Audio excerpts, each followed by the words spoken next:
mbokk ak xarit ñi seetaan ñu ngi ak suñu invité ci débat en ligne di monsieur le maire Assane Sow dañ koy bàyyi d'abord mu présenté wu. ok merci Kaaw ñu ngi lay nuyu di nuyu internet yëpp ñu lay seetaan ci liggéey bu rafet bi ngay def au niveau de Actu Thiès donc tey sa invité c'est Assane Sow responsable de l'URD au niveau de Thiès c'est-à-dire que Thiès ville et les 3 communes maa koy coordonné nekk membre du bureau politique national chargé de nekk secrétaire chargé des affaires administratives et de la permanence. alors très bien suñu laaj bu njëkk rek day ñëw ci situation politique bi nga xamante ne àdduna wërngal këpp tey ñu ngi seetaan Sénégal muy les investitures ñu gis ni mu amee bëri na ñoo xam ne génn nañ ci dynamique bi ngeen bokk muy la Benno Bokk Yaakaar tey URD lan moo ciy position. waaw jërëjëf bala may commencer da nga may rek ma féliciter suñu mbokk chrétiens yi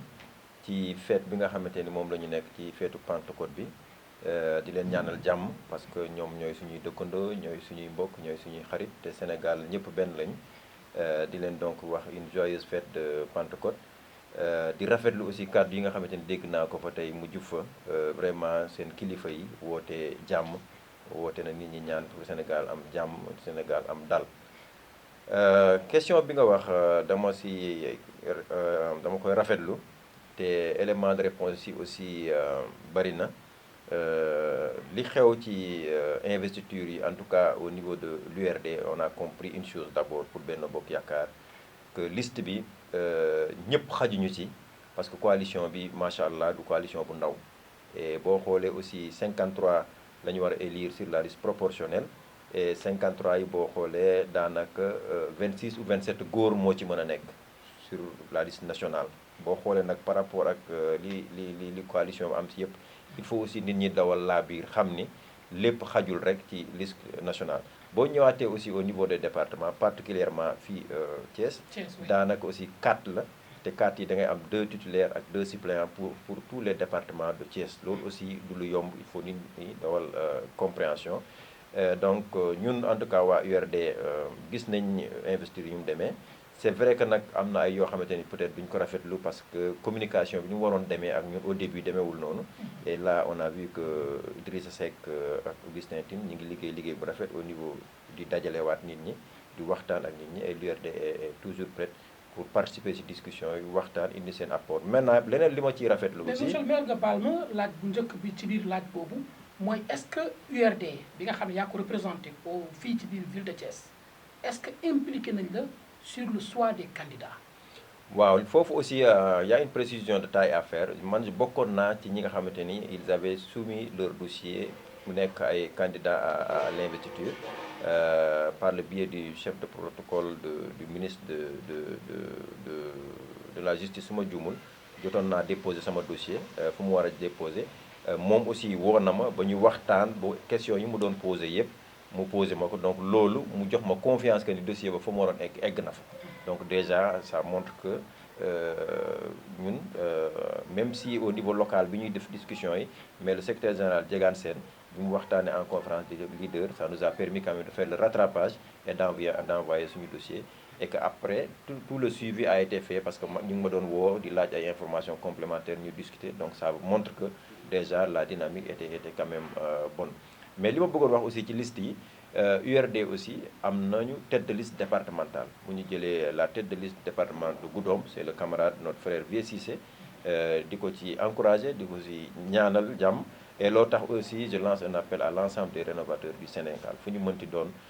muy Thiès dans tout le département de Thiès mais dans tous les départements du Sénégal ñu mobiliser wu pour jàppale ki nga xamante ni mooy suñu secrétaire général chargé des jeunes muy Vieux Cissé mais également la mouvance présidentielle am une forte majorité au niveau de l'Assemblée nationale. kon jàpp nga ni URD jox nañu ko gëddëm ci li nga xam ne mooy coalition Benno Bokk Yaakaar. bon je ne dirais pas jox nañ ko gëddëm parce que boo xoolee élection législative yële passé bi ñuy ñëw ànd ak Macky Sall amoon nañu député fa Djibo Leyti Ka bi ñu fa jógee élection yi ci toppaat on s'est retrouvé sans député amuñu benn député ñu toog ànd ak président ànd ak coalition bi liggéey parce que dañu amoon ay forte conviction que ni c'est l'homme de la situation c'est l'homme dont le Sénégal avait besoin à travers les programmes yu ñu gisoon. Cette année-ci on pensait que wax dëgg yàlla compte tenu taxawaay boobu ñu taxaw ak muñ boobu ñu muñ kenn dégguñu ñu wax wala yooyu président dina gën a gëstu parti bi par rapport aux investis. Ce n'est pas le cas, mais comme ni ma ko waxee sànq may introduire on a compris quand même que lu duuf li cin li lépp xajul ci li duuf ci nag bi yëpp xajul si cin bi. Et c'est tout à fait normal kon mu am ay quelques frustrations, mais ñu ngi gérer parti bi de façon globale pour que nit ñi comprendre enjeux yi ci nekk. Alors très bien ginnaaw bu ñu génnee ci élection locale yi donte ni coalition bu rek sow am na Idrissa Seck ak Augustin Tine tey naka nga gisee seen liggéey donte ni ci njalbeen rafetlu nga ko naka nga ko gisee est-ce que jàpp nga ni li ñu sumb daañu ci mën a génn ak ndam wala li ñu sumb daañu ci mën a génn ak ay jafe-jafe li ni mel bu amee yan taxawaay lañu war a am. waaw foofu aussi jàngat bi ma gisagum mooy am na ay changements yu bëree bëri par rapport ak élection locale yi bu ñu xoolee élection locale yi. amoon na ay rëq-rëq benn instant tout à fait au début da nga doon sentir ni sax ñenn ñi dañ ko bëggoon def coalition Rewmi APR c'est vers la fin que la commencé waat amaat benn dynamique mu indi woon ay frustration yu bëri ñiy génn def ay listes parallèles mais ce que j'ai vu aussi récemment je pense que les leçons apprises sont en train d'être déroulées. J'ai vu que muy Idrissa Seck muy Augustin ñu ngi dajale les mouvements ñu ngi dajale les partis ñu ngi leen di dajale di rencontrer individuellement pour fédérer tout le monde autour de l'essentiel. Ñun URD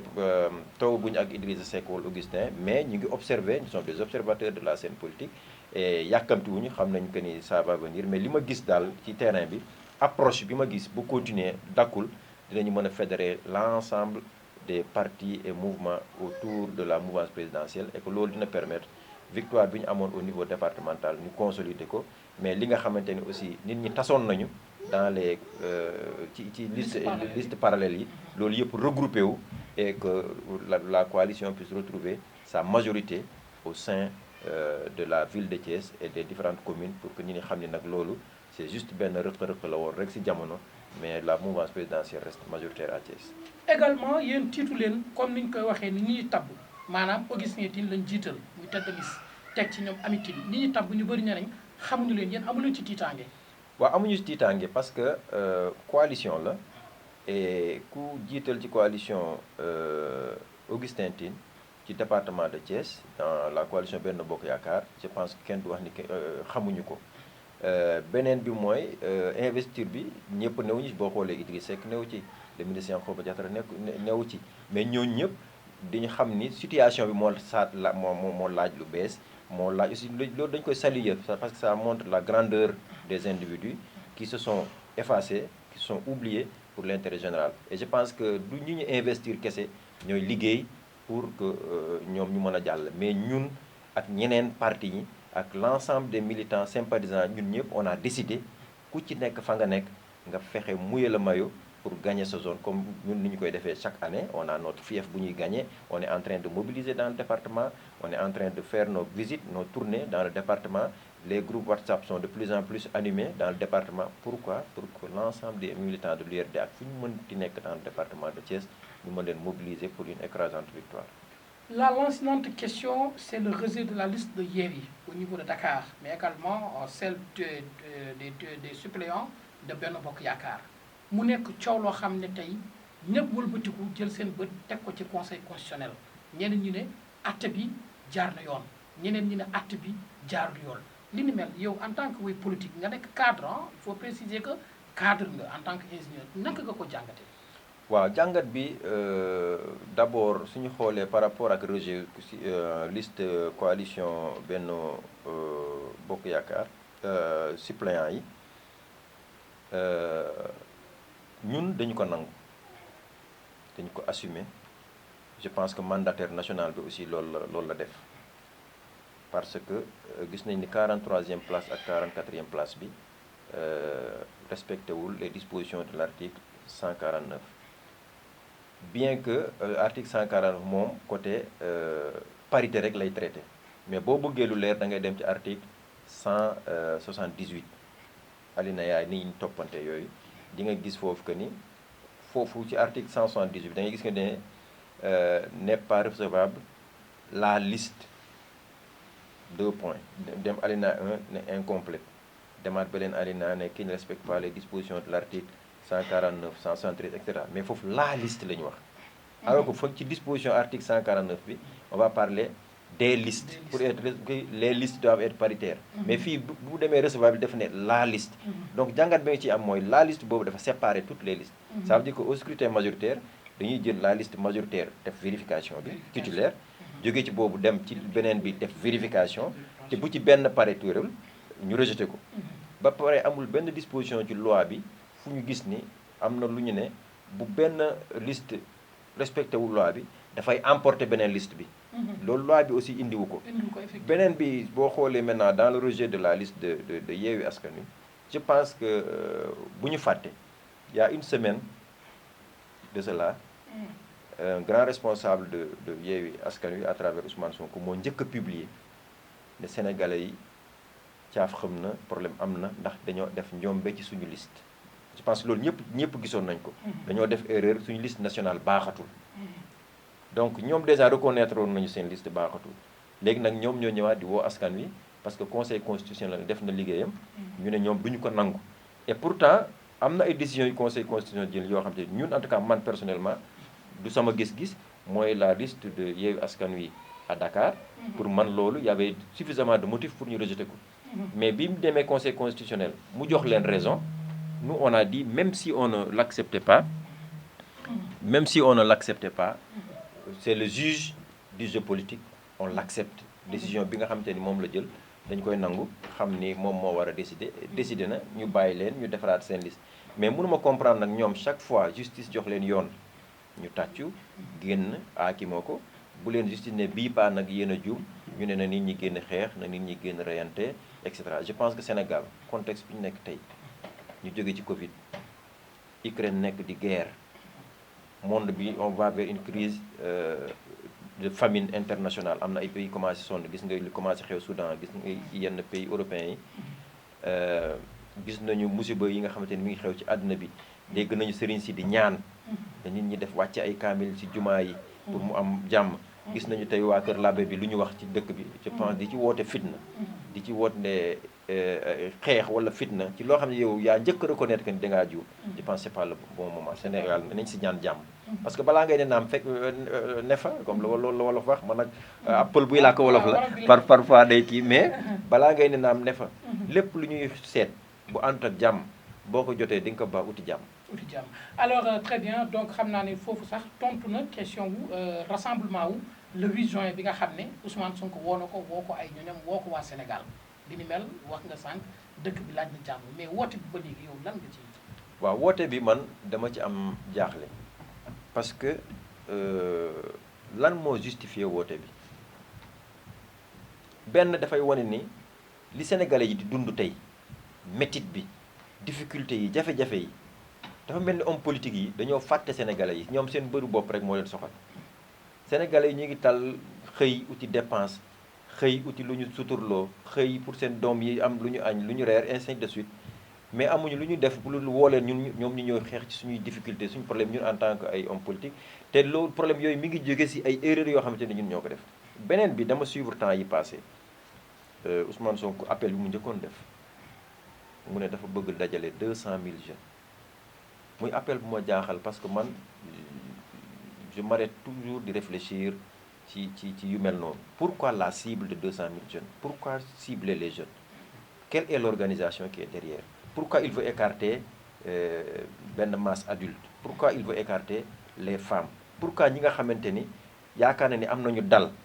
parce que mag nañu am nañu expérience bëgg leen écarter li ñi des ak les champs chauds ak yooyu mu bëgg leen woo cibler 200 000 jeunes ak nekk tamit ci besoin parce que bu ñuy xool la jeunesse en termes d'emploi et d'employabilité ñoo gën a dund jafe-jafe. voilà loolu tax ma ni ñooñu nga xamante ni tey am nañu yenn situation yu nekk lu tax nga cibler leen cibler 200 000 jeunes le chiffre 200 000 jeunes pour man wax naa ko ci benn plateau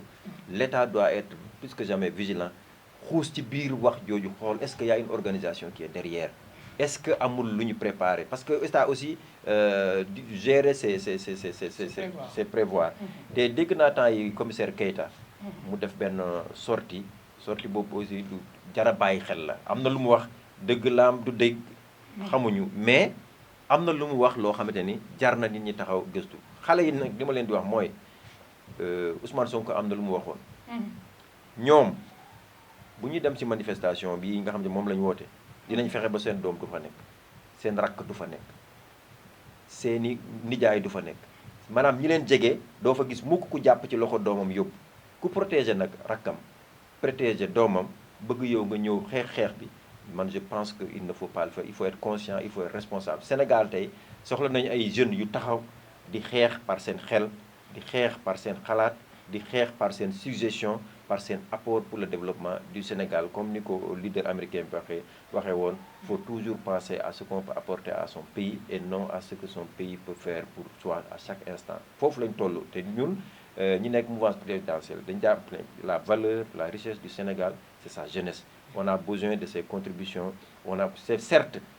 état bi mi ngi def lu mu mën pour créer ay emplois pour améliorer les conditions d'études gis nga avec les enseignants ñu ngi jéem a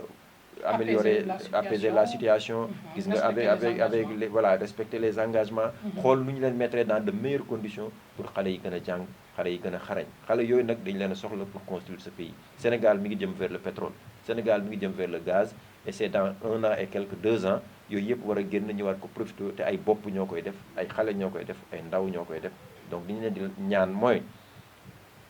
opposition bi woote woon nañ fi ab génn au mois de mars 14 jeunes sénégalais décédé fi loolu dafa metti seen papa yaa ngi jooy ba léegi seen yaay yaa ngi jooy ba léegi fàtte wuñ ko mais ñi woote woon ba loolu am fàtte nañ leen te ñu ngi woote waat beneen encore je pense qu'il faut être vigilant et rester solidaire pour que le Sénégal d'aujourd'hui le Sénégal de demain soit meilleur que celui de demain d'aujourd'hui dis-moi le Sénégal de demain soit meilleur que celui d'aujourd'hui te loolu